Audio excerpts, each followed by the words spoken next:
ರಾಜ್ಯಸಭೆಯಲ್ಲೂ ಕೂಡ ವಕ್ಫ್ ಬಿಲ್ ಅಂತೂ ಇಂತೂ ಪಾಸ್ ಆಗಿದೆ.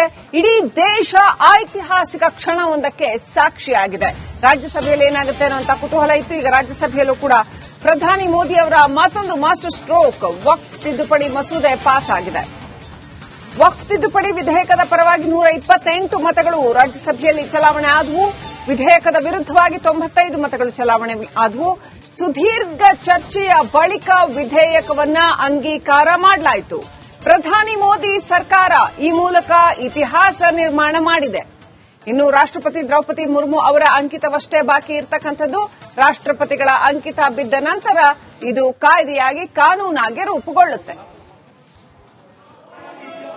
95.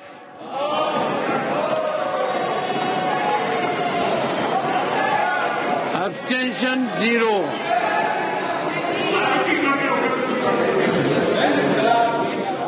The bill is ಬಹಳ ಕುತೂಹಲ ಇರತಕ್ಕಂಥದ್ದು ಕರ್ನಾಟಕದ ಮಟ್ಟಿಗೆ. ಈ ಹಿಂದೆ ರಾಜ್ಯ ಅಲ್ಪಸಂಖ್ಯಾತ ಆಯೋಗದ ಅಧ್ಯಕ್ಷರಾಗಿದ್ದಂತಹ ಅನ್ವರ್ ಮಾಣಿಪಾಡಿ ಅವರು ಈ ವಕ್ಫ್ ಅಕ್ರಮಗಳ ವಿಚಾರದಲ್ಲಿ ಕೊಟ್ಟಿರತಕ್ಕಂತಹ ರಿಪೋರ್ಟ್ ಏನಿದೆ ಭಾರಿ ಸಂಚಲನವನ್ನು ಉಂಟು ಮಾಡಿತ್ತು. ಅಷ್ಟೇ ಅಲ್ಲ, ನಿನ್ನೆ ಅಮಿತ್ ಶಾ ಅವರು ಕೂಡ ಇದನ್ನ ಪ್ರಸ್ತಾಪ ಕೂಡ ಮಾಡಿದ್ರು.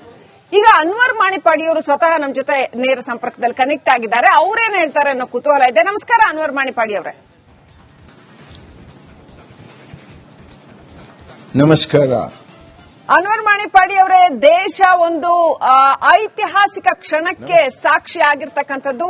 ಈ ಕ್ಷಣ ಬರುತ್ತೋ ಇಲ್ವೋ ಅನ್ನುವಂಥದ್ದೇ ಒಂದು ಅನುಮಾನ ಇತ್ತು. ಹಂಗಿತ್ತು ಪರಿಸ್ಥಿತಿ 2013, 14, 11, 12 ನೀವು ಈ ರಿಪೋರ್ಟ್ ಕೊಟ್ಟಿರ್ತಕ್ಕಂಥ ಸಂದರ್ಭದಲ್ಲಿ ಇವತ್ತಿನ ನೆರೆಟಿವ್ ನ ಯಾರೂ ಕಲ್ಪನೆ ಕೂಡ ಮಾಡ್ಕೊಳಕ್ ಆಗ್ತಿರ್ಲಿಲ್ಲ. ಹಂಗಿತ್ತು ಪರಿಸ್ಥಿತಿ. ಸೊ ಇವತ್ತು ವಕ್ಫ್ ತಿದ್ದುಪಡಿ ಮಸೂದೆ ಅಂಗೀಕಾರ ಆಗಿದೆ. ಏನ್ ಹೇಳೋಕ್ ಬಯಸ್ತೀರಿ?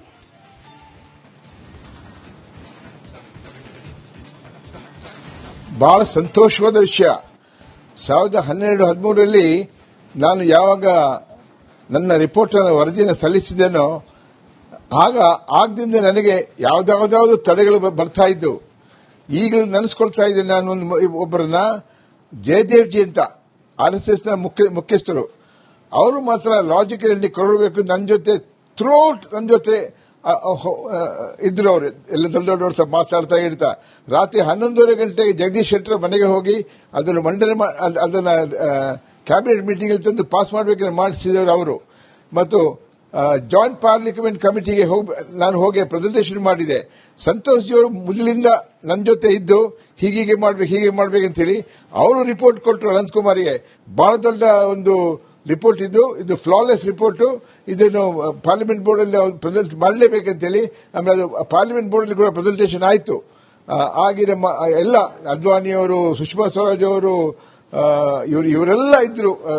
ದೊಡ್ಡ ಜಗನ್ನಾಥ್ ಅವರು ಎಲ್ಲ, ಪ್ರಸಾದ್ ಅವರು ಎಲ್ಲ ಇದ್ದು. ಅವರು ಮುಂದೆ ಪ್ರೆಸೆಂಟೇಷನ್ ಕೂಡ ಮಾಡಿದಾಗ ಅವರು ಒಂದು ಪತ್ರ ಕೂಡ ಬರೆದಿದ್ರು ಆಗ ಸ್ಟೇಟಿಗೆ, ಏನ್ ಮಾಡ್ತೀರಿ ಅಂತೇಳಿ. ಅದಕ್ಕೆ ಏನ್ ಜವಾಬ್ ಬಂತು ಅಂತ ಗೊತ್ತಿಲ್ಲ. ಅದರಂತ ಅದು ಸ್ವಲ್ಪ ತನಗಾಯ್ತು. ಅದು ಯಾಕೆ ಗೊತ್ತಾಗ್ಲಿಲ್ಲ. ಆದ್ರೆ ನನ್ನ ಜೊತೆ ಇದ್ದವರು ಅವ್ರು ಈಗ ಇದ್ದಿದ್ರೆ ನಾನು ಅವ್ರ ಜೊತೆ ಬಹಳ ಸಂತೋಷ ಪಡ್ತಿದ್ದೆ, ಎಸ್ಪೆಷಲಿ ಜಯದೇವ್ ಜಿ ಅವರನ್ನ. ಓಕೆ, ಅನ್ವರ್ ಮಾಣಿಪಾಡಿ ಅವರೇ, ನಿಮ್ಮ ವರದಿ ಇವತ್ತಿಗೂ ಕೂಡ ನಿಮ್ಮ ವರದಿಯಲ್ಲಿನ ಅಂಶಗಳು, ಇನ್ನೂ ಸಾಕಷ್ಟು ಅಂಶಗಳು ಬಯಲಾಗಬೇಕಾಗಿದೆ. ತೀವ್ರ ಸಂಚಲನವನ್ನ ಉಂಟು ಮಾಡಿತ್ತು. ಮತ್ತು ಈ ವಕ್ಫ್ ಎಷ್ಟು, ಇದರ ಕರ್ಮಕಾಂಡದ ಆಳ ಅಗಲ ಎಷ್ಟಿದೆ, ಎಷ್ಟರ ಮಟ್ಟಿಗೆ ಇದರಲ್ಲಿ ಅಕ್ರಮ ನಡೀತಾ ಇದೆ ಅನ್ನೋದು ಅಷ್ಟು ದೊಡ್ಡ ಪ್ರಮಾಣದಲ್ಲಿ ಬಹಿರಂಗವಾಗಿದ್ದ ನಿಮ್ಮ ರಿಪೋರ್ಟ್ ಇಂದ. ಅದಕ್ಕಿಂತ ಮುಂಚೆ ಅಷ್ಟು ದೊಡ್ಡ ಪ್ರಮಾಣದಲ್ಲಿ ಅದು ನಡೀತಾ ಇದ್ರು ಕೂಡ ಎಲ್ಲೂ ಬಹಿರಂಗ ಆಗ್ತಿರ್ಲಿಲ್ಲ ಅಂತ ಹೇಳೋಕ್ಕೂ ಯಾರು ಧೈರ್ಯ ಮಾಡ್ತಿರ್ಲಿಲ್ಲ ಅಂತ. ಸೊ ಇವತ್ತು ಈ ಕಾಯ್ದೆಯನ್ನೇ ತಿದ್ದುಪಡಿ ಮಾಡಲಾಗ್ತಾ ಇದೆ. ಈ ಸಂದರ್ಭದಲ್ಲಿ ಏನೆಲ್ಲ ಸರಿ ಆಗಬೇಕಾಗಿದೆ, ಈ ಕಾಯ್ದೆಯ ಮುಖಾಂತರ ಏನೆಲ್ಲ ಸರಿ ಹೋಗಬಹುದು, ಸರಿ ಆಗಬಹುದು, ನಿಮ್ಗೆ ಏನು ವಿಶ್ವಾಸ ಇದೆ?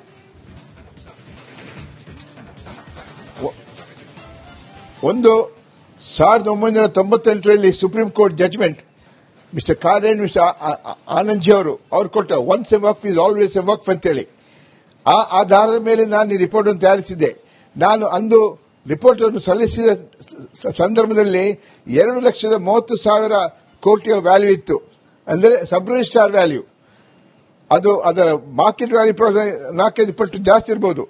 ಆದರೆ 2,30,000 ಕೋಟಿ ಆ ದಿವಸ ಸಬ್ಮಿಟ್ ಮಾಡಿದ್ದು ಅದರ ವ್ಯಾಲ್ಯೂ ಆಗಿತ್ತು. ಅದರ ನಂತರ ಬಹಳಷ್ಟು ರಿಪೋರ್ಟ್ ಕೂಡ ಬಂದಿದ್ದ ನಂತರ ನಮ್ಮ ಕಡೆ ಆಗಿದೆ, ನಮ್ಮ ಕಡೆ ಆಗಿದೆ, ನಮ್ಮ ಕಡೆ ಆಗಿದೆ, ಅದೆಲ್ಲ ಬಹುಶಃ ಸೇರಿಸಿದ್ರೆ ಆಗ್ಲೇ 4,000 ಕೋಟಿ ಆಗ್ತಿತ್ತು, ಅದು 4 ಲಕ್ಷ ಕೋಟಿ ಆಗ್ತಿತ್ತು. ಮತ್ತು ಇವತ್ತು ಅದೀಗ ಕಾರ್ಯಗತವಾಗಿ ಬರುವುದು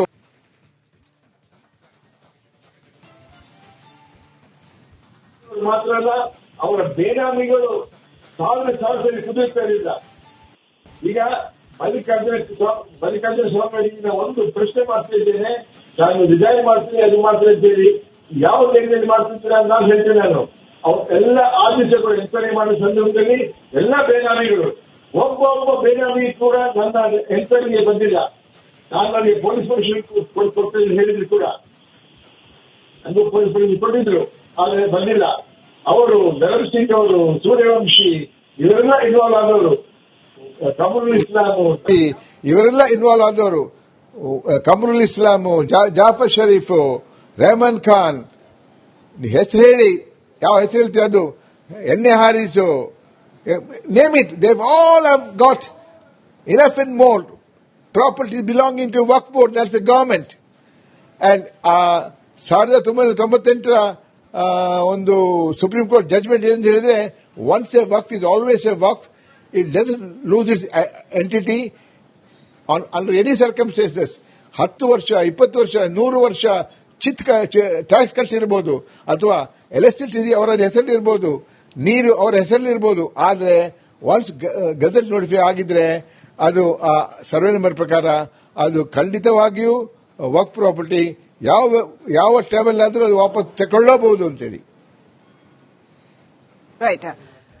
ಅನ್ವರ್ ಮಾಣಿಪ್ಪಾಡಿ ಅವರೇ, ಬಹಳ ಒಂದು ದೊಡ್ಡ ಕೆಲಸ ಆಗಿದೆ. ದೇಶದ ಆಸ್ತಿಯನ್ನ, ದೇಶದ ಸಂಪತ್ತನ್ನ, ಸಂಪನ್ಮೂಲವನ್ನ ಉಳಿಸುವಂತ ಕಾಯ್ದೆ ರೂಪಿಸಬೇಕಾಗಿತ್ತು. ಆ ಕಾಯ್ದೆ ರೂಪಿಸುವಂತ ಬಹಳ ದೊಡ್ಡ ಕೆಲಸ ಆಗಿದೆ. ಆದ್ರೆ ಆ ಕಾಯ್ದೆಯನ್ನ ಈಗ ಅದು ರಾಷ್ಟ್ರಪತಿಗಳ ಅಂಕಿತ ಬಿದ್ದ ಕಾನೂನಾದ ನಂತರದಲ್ಲಿ ಅದನ್ನ ಜಾರಿಗೆ ತರೋದು ಅಷ್ಟು ಸುಲಭ ಇದೆಯಾ? ಈಗ ನೀವೀಗ ಹೇಳಿದಂತ ಎಷ್ಟೋ ಲಕ್ಷಾಂತರ ಕೋಟಿ ರೂಪಾಯಿಗಳ ಅವ್ಯವಹಾರದ ಏನು ಅಕ್ರಮಗಳಿದ್ದಾವೆ, ಇದನ್ನ ಮತ್ತೆ ಕೋರ್ಟ್ ಮೆಟ್ಲು ಹತ್ತಿ ಅದನ್ನು ಸಾಲ್ವ್ ಮಾಡಿ ಆ ಸಂಪತ್ತನ್ನ ಸರ್ಕಾರಕ್ಕೆ ಕೊಡುವಲ್ಲಿ ಎಷ್ಟು ವರ್ಷಗಳಾಗಬಹುದು ಅಂತ? ಮತ್ತೊಮ್ಮೆ ಕೋರ್ಟ್ ಮೆಟ್ಲು ಹೇಳಿಕೆ ಹತ್ತಲಿಕ್ಕೆ ಅವಶ್ಯಕ ಇಲ್ಲ. ಯಾಕಂದ್ರೆ 98ರಲ್ಲಿ ಕೊಟ್ಟ ಏನು ಆಜ್ಞೆ ಇತ್ತು, ಆ ಆಜ್ಞೆ ಪ್ರಕಾರ ಯಾವಾಗ ಬೇಕಾದರೂ ಸರ್ಕಾರ ಹೋಗಿ ಅದನ್ನು ವಾಪಸ್ ತಗೊಳ್ಬಹುದು. ಅದು ಪ್ರೂವ್ ಆಗಿದ್ರೆ, ಅದು ಖಂಡಿತವಾಗಿ ಪ್ರೂವ್ ಆದ ವಿಷಯ. 7,000 ಪುಟಗಳಾದ ರಿಪೋರ್ಟ್ ಏನಿತ್ತು ಅದರಲ್ಲಿ ಎಲ್ಲಾ ರಿಪೋರ್ಟ್ಗಳಿವೆ. Tahsildar report, AC report, DC report, ಆಮೇಲೆ ಜಾಯಿಂಟ್ ಕಮಿಷನ್ ರಿಪೋರ್ಟು, ಇದೆಲ್ಲ ಇರುವ ಒಂದು ದೊಡ್ಡ ಕಂತೆ ಇದೆ. ಅದರಲ್ಲಿ ಯಾವ ರೀತಿಯಲ್ಲಿ ಕೂಡ ಅವ್ರು ತಪ್ಪಿಸಿಕೊಳ್ಳಿಕ್ಕೆ ಸಾಧ್ಯ ಇಲ್ಲ. Case by case, survey number by survey number ಎಲ್ಲ. ಫಾರ್ ಎಕ್ಸಾಂಪಲ್, ಸರ್ವೆ ನಂಬರ್ 55 ಇನ್ ಬ್ಯಾಂಗ್ಳೂರ್, ಬೆಳ್ಳಹಳ್ಳಿ 602 ಎಕರೆ. ಅದೇ ರೀತಿ ವಿನ್ಸರ್ ಮ್ಯಾನರ್ 5 ಸ್ಟಾರ್ ಹೋಟೆಲ್, ಅದು ಇದೆಲ್ಲ ಯಾವ ರೀತಿಯಲ್ಲಿ ಕೂಡ ಪ್ಲಸ್ ಅದರ ಮೇಲೆ ಕೂಡ ವಿನ್ಸರ್ ಮೇಲೆ ಕೂಡ ಸುಪ್ರೀಂ ಕೋರ್ಟ್ ಜಡ್ಜ್ಮೆಂಟ್ ಆಗಿದೆ. ಆದರೂ ಅದು ವಾಪಸ್ ಬಂದಿಲ್ಲ. ಇವರು ವಾಪಸ್ ತಗೊಳ್ಳಿಕ್ಕೆ ಯಾವ ಪ್ರಯತ್ನನೂ ಮಾಡಿಲ್ಲ. ರೈಟ್.